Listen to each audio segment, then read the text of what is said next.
Salam, selamat malam Bapak. Perkenalkan nama Heribertus Tade, NIM 2003030086, kelas C semester 2, jurusan Sosiologi, Fakultas Ilmu Sosial dan Ilmu Politik, Universitas Nusa Cendana Kupang.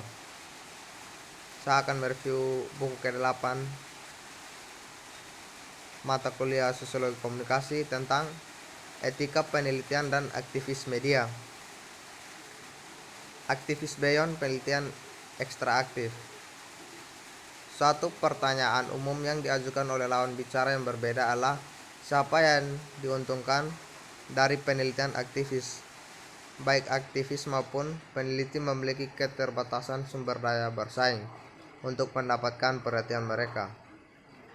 Aktivis biasanya terdesak waktu dijelali antara kebutuhan tenaga kerja yang dibayar untuk menghidupi diri sendiri dan keinginan untuk mendedikasikan apa yang disebut waktu luang untuk aktivisme, sehingga dapat dimengerti bahwa mereka mungkin lebih memilih untuk berkolaborasi dengan peneliti yang berkomitmen untuk menawarkan proses dan hasil yang bermanfaat bagi gerakan mereka.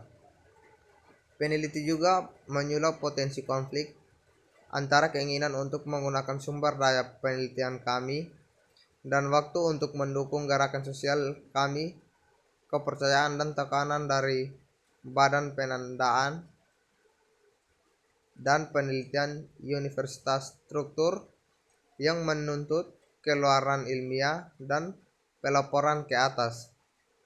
Triknya adalah menemukan cara untuk berkolaborasi menuju tujuan bersama dari transformasi sosial sambil mengurangi potensi dampak negatif dari persaingan tuntutan.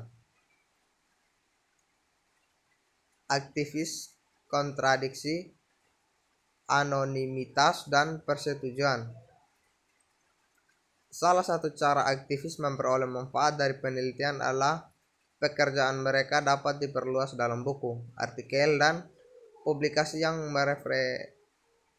mereferensikan proyek dan ide-ide yang telah mereka bagikan dalam wawancara atau kelompok fokus. Protokol etika penelitian standar mewajibkan untuk mendapatkan persetujuan dari peserta, dan bagian dari proses ini juga termaksud ketentuan untuk anonimitas untuk melindungi data peserta. Namun terkadang nama sama tidak cukup untuk menyembunyikan identitas penutur, misalnya dalam proyek kecil atau lingkungan aktivisme media. Ini dapat menyebabkan ketegangan di dalam kelompok, gerakan sosial, atau tempat kerja dalam menanggapi publikasi, bahkan ketika peneliti telah memilih kutipan dengan hati-hati. Aktivis media yang diwawancarai mungkin sudah memiliki reputasi yang mapan sebagai jurnalis, penulis, atau aktivis, dan oleh karena itu mungkin ingin memiliki apa yang mereka mengatakan dikaitkan dengan mana asli mereka, dan publikasi jadi mereka dikreditkan untuk ide dan pengetahuan yang diungkapkan yang akan membantu mereka terus membangun reputasi mereka yang dianggap sebagai keuntungan dari penelitian tersebut.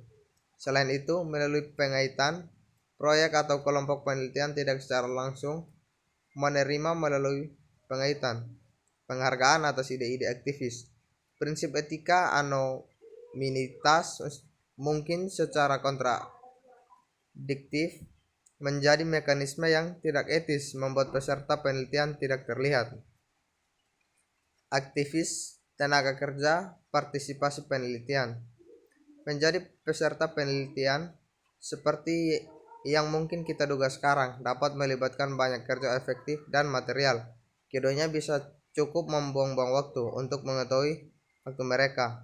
Peserta penelitian dapat diberikan insentif untuk kelompok fokus atau wawancara. Dalam beberapa negara-negara, ini diharapkan sebagai hal yang biasa. Di negara lain, peserta merasa bahwa merupakan bagian dari kewajiban sipil mereka untuk berpartisipasi dalam penelitian, dan honorarium akan ditolak.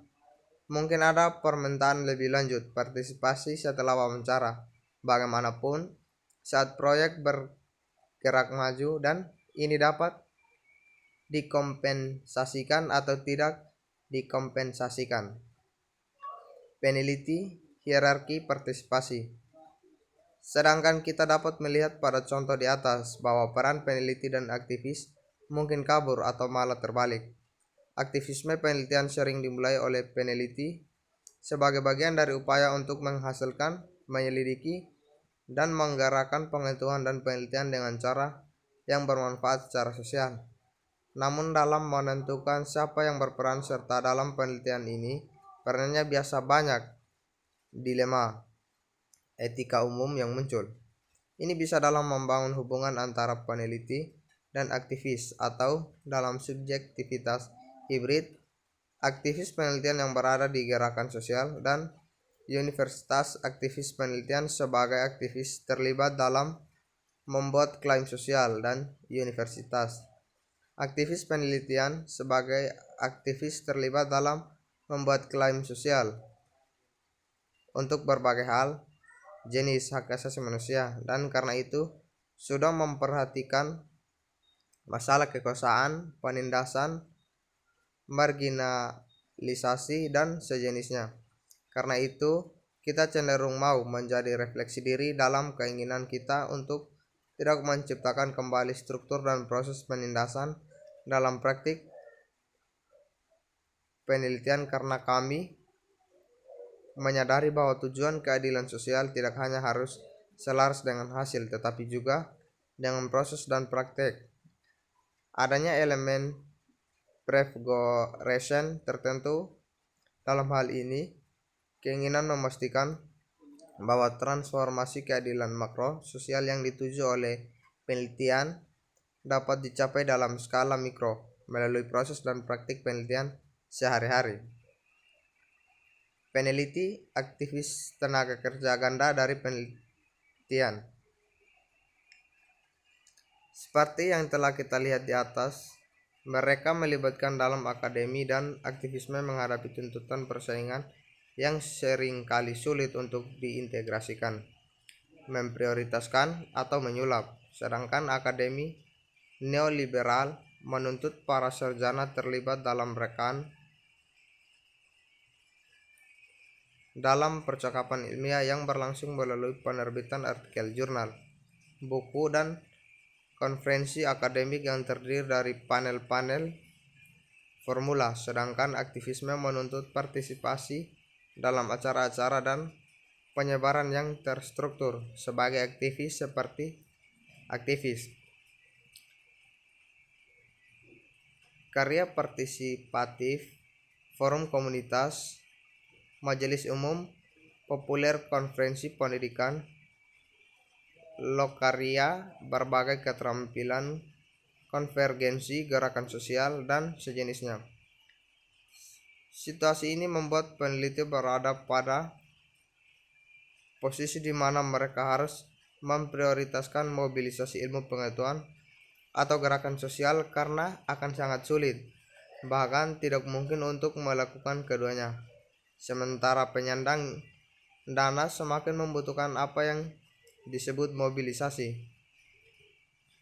pengetahuan masyarakat, diseminasi, penelitian multi audiens, atau pertukaran pengetahuan multi pemangku kepentingan. Realitas, kapasitas, dan waktu yang terbatas seringkali berarti bahwa alih-alih keluaran pelengkap ini mungkin berakhir dengan persaingan hasil, di mana satu menderita ketika yang lain diistimewakan.